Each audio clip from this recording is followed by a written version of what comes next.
नमस्कार विद्यार्थी मित्रांनो, मी दत्तात्रय जाधव आज पुन्हा एकदा तुमच्याबरोबर आलेलो आहे.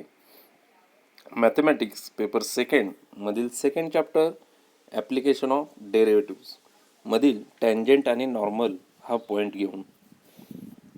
तर सुरुवातीला तुम्हाला पहिलं ॲप्लिकेशन जे आहे आपल्या ॲप्लिकेशन ऑफ डेरिव्हेटिव्हमधील ते जे आहे ते टँजंट आणि नॉर्मल याच्यावरती तुम्हाला माहिती असणं गरजेचं आहे. The derivative at a point is the slope of the tangent line at that point. म्हणजे जर एखादं फंक्शनची तुम्ही डेरिव्हेटिव्ह काढली कुठे, त्या पॉईंट पाशी, तर तुम्हाला टँजंटचा स्लोप आपल्याला मिळतो.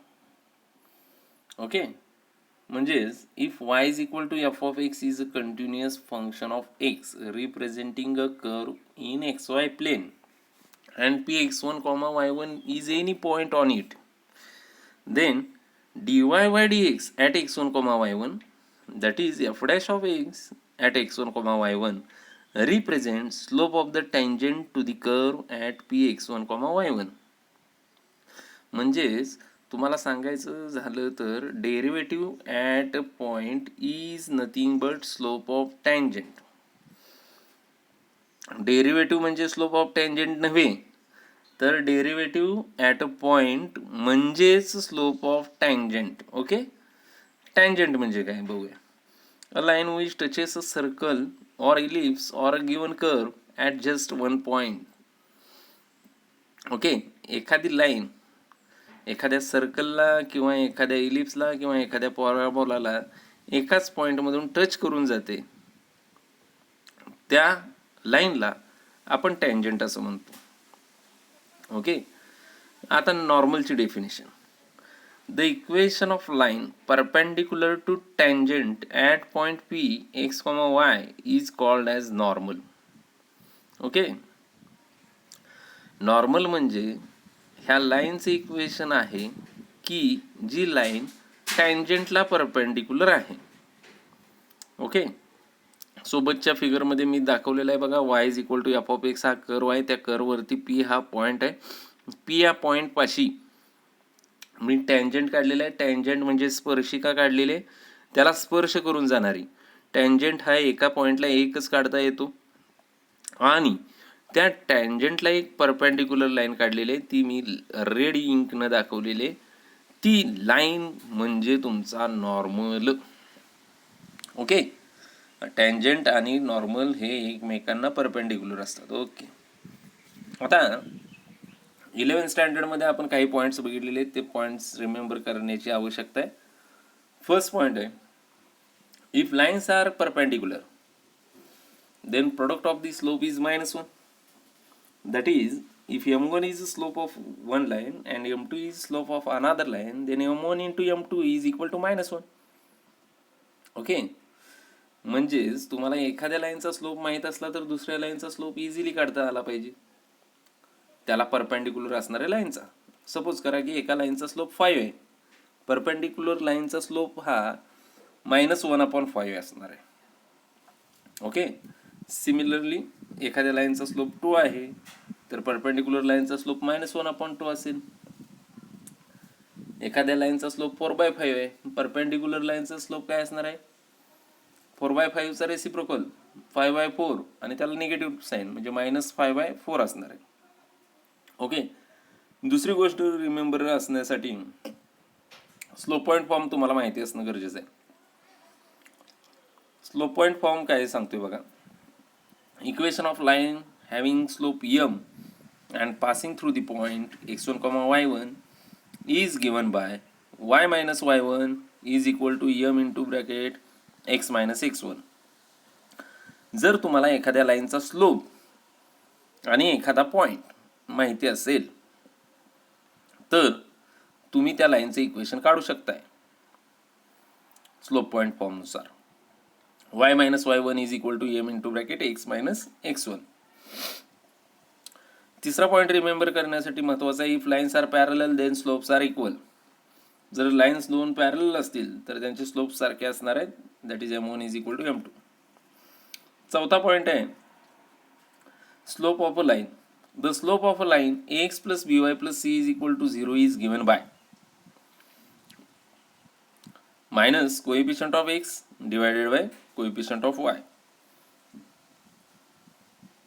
जर लाईनचं equation ax plus by plus c is equal to 0 असेल तर त्या लाईनचा स्लोप तुम्हाला डायरेक्टली काढता येतो. तो कसा काढायचा आहे, मायनस एक्सचा सहगुणक म्हणजे a डिवायडेड बाय वायचा coefficient that is b minus a by b या फॉर्म्युल्यानुसार. ओके, तर आता पहिलं ॲप्लिकेशन आहे टँजंट आणि नॉर्मल. यामध्ये आपल्याला काय करायचं आहे बघा, टँजंटचा स्लोप जर काढायचा असेल तर तुम्ही पहिल्यांदा काय करणार आहे, दिलेले इक्वेशन डिफरन्शिएट करून dy by dx at a point find out केला की तो स्लोप ऑफ टँजंट होईल. Okay, if we denote slope of tangent by m, slope आपण डिनोट m न करतो, टँजंटचा स्लोप आहे तो m ने डिनोट केला, and slope of normal by m dash, then m into m dash is equal to -1, that is m dash is equal to -1 upon m. म्हणजेच तुम्हाला जर टँजंटचा स्लोप माहिती असेल तर तुम्हाला नॉर्मलचा स्लोप काढता येईल, नॉर्मलचा स्लोप माहिती असेल तर टँजंटचा स्लोप काढता येईल या फॉर्म्युल्यानुसार. आणि तुमच्याकडे जर पॉईंट असेल px1, y1 आणि हे m आणि m डॅश जर स्लोप्स असतील तर तुम्ही टँजंटचं इक्वेशन पण फाइंड आउट करू शकताय आणि नॉर्मलचं इक्वेशन पण फाइंड आउट करू शकताय bye using slope point form. Also, equation of tangent having slope m and passing through point px1, y1 is given by y minus y1 is equal to m into bracket x minus x1, ज्याला आपण equation of tangent म्हणणार आहे. And equation of normal having slope m dash and passing through point px1, y1 is given by y minus y1 is equal to m dash into bracket x minus x1, which is called as equation of normal. Okay, जास्त वेळ न घालवता आपण directly examples पाहणार आहे.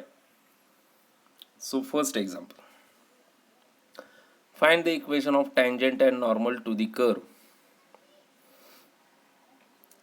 y is equal to x square plus 2 e raised to x plus 2 at 0,4.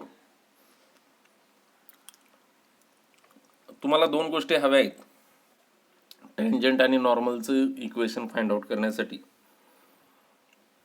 पहिली गोष्ट म्हणजे कर्वचं इक्वेशन आणि दुसरी गोष्ट म्हणजे पॉइंट.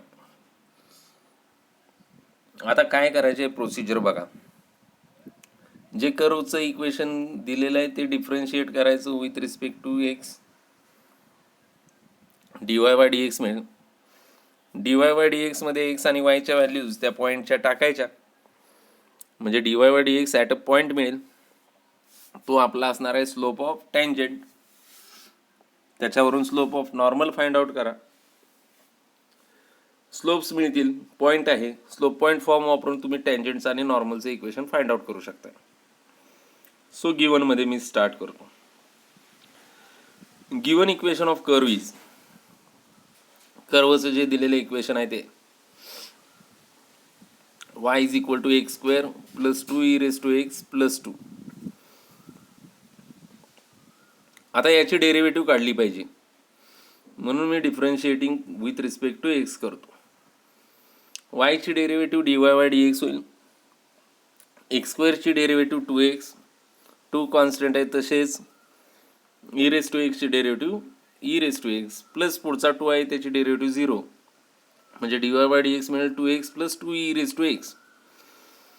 हा स्लोप नव्हे, dy by dx is equal to 2x plus 2 e raise to x ही डेरिव्हेटिव्ह आहे. ओके, हा स्लोप नव्हे, आपल्याला डेरिव्हेटिव्ह ॲट अ पॉईंट काढली पाहिजे.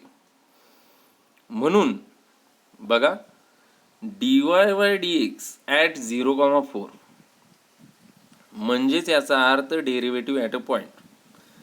RHS मध्ये x ची व्हॅल्यू 0 आणि y ची व्हॅल्यू 4 टाकतो. पण RHS मध्ये फक्त एक्सच्या टर्म्स आहेत म्हणून एक्सची व्हॅल्यू 0 टाकलेली आहे. 2 into 0 plus 2 into e raised to 0. 2 into 0 0 plus 2 into e raised to 0 1. 2 into 1 म्हणजे 2. हे आलं derivative at a point. Derivative at a point हा एक कॉन्स्टंट नंबर येतो आणि त्याला आपण स्लोप ऑफ टँजंट म्हणतोय. Therefore slope of tangent is equal to m is equal to 2. Okay. आता नॉर्मलचा स्लोप काढायचा आहे. Slope of normal is denoted by m dash and m dash is equal to minus 1 upon m. So m dash is equal to minus 1 upon m ची value 2 minus half. Okay. टँजंटचा slope मिळालेला आहे, नॉर्मलचा slope मिळालेला आहे. आता काय करूया, slope आहेत आणि पॉईंट पण आहे. स्लोप पॉईंट फॉर्म वापरून आपण टँजंटचं आणि नॉर्मलचं इक्वेशन फाइंड आउट करणार. नाव equation of tangent having slope m is equal to 2 and passing through the point x1 comma y1 which is equivalent to 0 comma 4 is given by y minus y1 is equal to m into bracket x minus x1. m ची value 2 आहे. m म्हणजे काय आहे, टँजंटचा slope जो 2 आहे आणि x1 comma y1 म्हणजे ते पॉईंट. x1 ची व्हॅल्यू 0 आहे, y1 ची व्हॅल्यू 4 आहे. म्हणून हे इक्वेशन असं होईल y minus 4 is equal to 2 into bracket x minus 0. 2 न मल्टिप्लिकेशन करतो, x minus 0 म्हणजे x, 2 into x म्हणजे 2x, y minus 4 is equal to 2x. LHS मधल्या सर्व टर्म्स RHS ला पाठवतो. 2x minus y plus 4 is equal to 0 which is equation of tangent. Okay. आता टँजंटचं equation मिळालेलं आहे. सिमिलरली आपण कशाचं इक्वेशन काढणार आहे, नॉर्मलचं. पण नॉर्मलचा स्लोप आहे m dash minus 1 upon 2. Okay. आणि पॉईंट आहे त्याच पॉईंटमध्ये असते normal 0, 4. Equation of normal having slope m dash is equal to minus half and passing through the point x1 comma y1 which is equivalent to 0, 4 is given by y minus y1 is equal to m dash into bracket x minus x1. x1 y1 आहेत, x1 0 आहे, y1 4 आहे, m dash ची value minus half आहे. म्हणून हे equation असं होईल y minus 4 is equal to minus half into x minus 0. आता सिम्प्लिफिकेशन करून हे लाईनचं इक्वेशन आहे ax plus by plus c is equal to 0 च्या स्वरूपात लिहिणार आहे. RHS मध्ये डिनॉमिनेटर मध्ये 2 आहेत, LHS ला घेतले म्हणून ते इंटूला आले. 2 into y minus 4 is equal to minus 1 into x minus 0 x झाला. 2 into y 2y minus 2 into 4 8 is equal to minus x. आता मायनस x ला LHS ला घेतो म्हणजे x plus 2y minus 8 is equal to 0 which is equation of normal. आणि हेच आपल्याला find out करायचं होतं. शेवटी आपण लिहूया required equation of tangent is 2x minus y plus 4 is equal to 0 and normal is x plus 2y minus 8 is equal to 0. ओके. आता सेकंड एक्झाम्पल आपण सॉल्व करणार आहे. क्वेश्चन आहे find the equation of tangent and normal to the curve x cube plus y cube minus 9xy is equal to 0 at 2, 4. मी पुन्हा एकदा सांगतो तुम्हाला काय गोष्टी हव्यात. एक तुम्हाला पॉईंट माहिती असणं पाहिजे आणि दुसरं म्हणजे कर्वचं इक्वेशन माहिती पाहिजे. या जर दोन गोष्टी तुमच्याकडे असतील तर तुम्ही टँजंट आणि नॉर्मलचे इक्वेशन्स काढू शकताय त्या कर्वला असणाऱ्या त्या पॉईंट पाशी. ओके. सोल्युशन मध्ये मी सुरुवात करतोय. Given equation of curve is x cube plus y cube minus 9xy is equal to 0. ओके. आता हे जे फंक्शन दिलेलं आहे ते एक्स आणि वायच्या टर्म्स एकत्र आलेले आहेत, म्हणजे इम्प्लिसिट टाईपचं झालेलं आहे. इम्प्लिसिटची डेरिव्हेटिव्ह काढताना काय करायचं आहे, एक्सची डेरिव्हेटिव्ह काढताना with respect to X differentiate करायचं. वायच्या टर्म्स असतील तर त्या differentiating with respect to Y करून त्याला डीवाय बाय डी एक्सनं मल्टिप्लाय करायचं.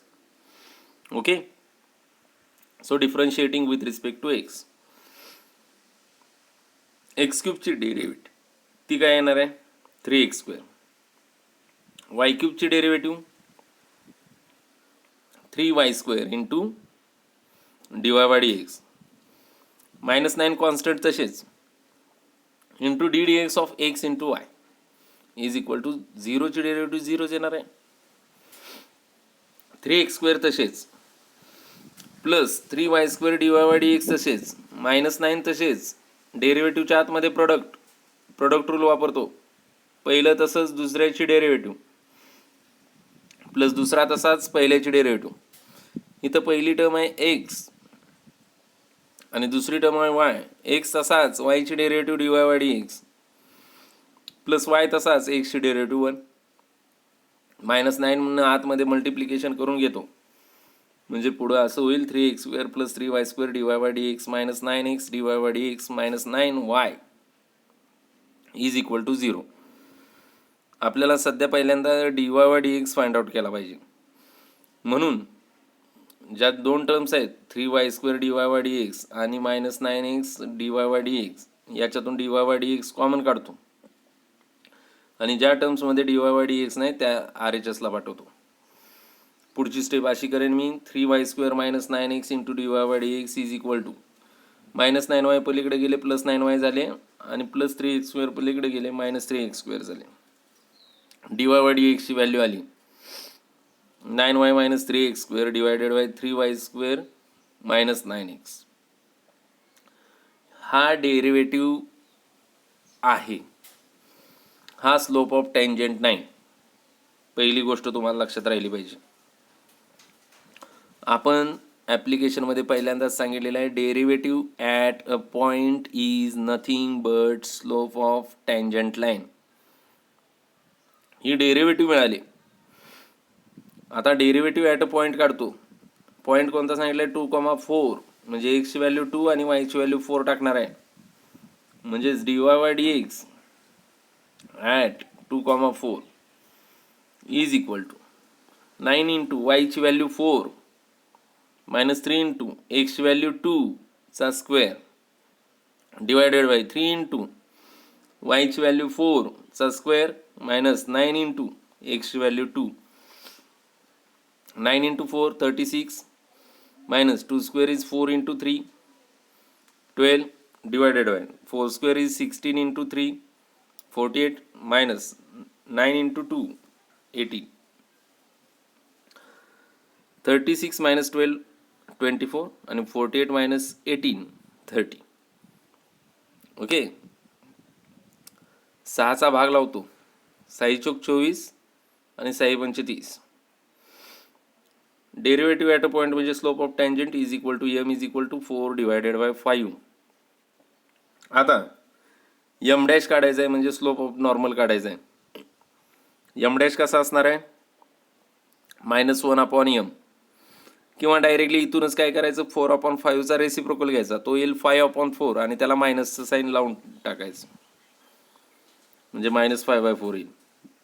बघा, slope of normal m dash is equal to -1/m is equal to -1/4/5. भागाकार म्हणजे उलटून गुणाकार, -5/4 हा मिळाला आहे स्लोप ऑफ नॉर्मल. आता आपल्याकडे स्लोप आहेत आणि पॉईंट तर ऑलरेडी दिलेला आहे. By using slope point form आपण टँजंटचं इक्वेशन फाइंड आउट करू शकतोय आणि नॉर्मल लाईनचं इक्वेशन फाइंड आउट करू शकतोय. त्यासाठी मी लिहितोय, now equation of tangent having slope m is equal to 4/5 and passing through the point x1, y1 which is equivalent to 2,4 is given by y minus y1 is equal to m into bracket x minus x1. या ठिकाणी m ची value 4/5 आहे आणि x1 y1 म्हणजे आपला तो point, तो आहे 2,4, म्हणजे x1 ची व्हॅल्यू 2 आणि y1 ची व्हॅल्यू 4, म्हणजे y minus 4 is equal to 4/5 into x minus 2.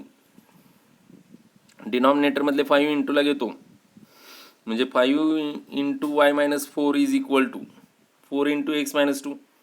5 multiplication करतो, 5y minus 20, 5 into 4 20 is equal to 4x minus 8, 4 into 2 8. आता 5y मायनस 20 पलीकडे पाठवतो RHSला, 4x तसेच, 5y पलीकडे गेले मायनस 5y, मायनस 20 पलीकडे गेले प्लस 20 मायनस 8, म्हणजेच प्लस 12 होतील. 4x minus 5y plus 12 is equal to 0, which is required equation of tangent. And equation of normal having slope m dash is equal to minus 5/4 and passing through the point x1 comma y1, which is equivalent to 2 comma 4, is given by y minus y1 is equal to m dash into x minus x1. या ठिकाणी m dash ची value minus 5/4 आहे. x1 y1 हा point आहे 2 comma 4, म्हणजे x1 ची value 2 असणार आहे आणि y1 ची व्हॅल्यू 4 असणार आहे. म्हणून हे स्लोप पॉईंट फॉर्मचे इक्वेशन असं होईल, y minus 4 is equal to minus 5/4 into x minus 2. डिनॉमिनेटरमध्ये RHSमध्ये जो 4 आहे तो LHSला घेतो, 4 into y minus 4 is equal to minus 5 तसेच into x minus 2, 4 into y 4y minus 4 into 4 16 minus 5 into x minus 5x minus minus plus 5 into 2 10, म्हणजेच हे 4y minus 16 is equal to minus 5x plus 10 झाले. आता minus 5x LHSला घेतो, plus 5x होतील आणि plus 10 आहे ते LHSला घेतले तर मायनस 10 होतील, म्हणजे 5x plus 4y minus 26 is equal to 0, which is required equation of normal. Therefore, required equation of tangent and normals are, tangentचं काय आलेलं आहे, 4x minus 5y plus 12 is equal to 0 and 5x plus 4y minus 26 is equal to 0 respectively. किंवा directly तुम्ही म्हणू शकता which are required equations. Okay. आता similarly तुम्हाला होमवर्कसाठी 2 questions देत आहे प्रत्येकावरचे, म्हणजे पहिल्या एक्झाम्पलवरती 2 क्वेश्चन्स आहेत आणि दुसऱ्या एक्झाम्पलवरती 2 क्वेश्चन्स, असे 4 क्वेश्चन्स आहेत. Find the equation of tangent and normal to the curve at the point on it. Curve दिला आहे y is equal to 2x³ minus x² plus 2 at half comma 2. दुसऱ्यामध्ये y is equal to x² plus x plus 1 at 1 comma 1. तिसऱ्यामध्ये x² minus √3 into xy plus 2y² is equal to 5 at √3 comma 2. आणि फोर्थमध्ये 2xy plus पाय sign y is equal to 2π at 1 comma π/2. तर हे सर्व example solve करताना पहिल्यांदा तुम्ही dy/dx काढा, त्या पॉईंटची व्हॅल्यू टाका तिथं आणि तुम्हाला मिळेल तो स्लोप ऑफ टँजंट असेल, त्याच्यावरून स्लोप ऑफ नॉर्मल, आणि by using slope point form तुम्ही टँजंट आणि नॉर्मलचे इक्वेशन्स फाइंड आउट करू शकताय. तुम्ही हा व्हिडिओ पूर्णपणे पाहिला त्याबद्दल धन्यवाद. थँक्यू.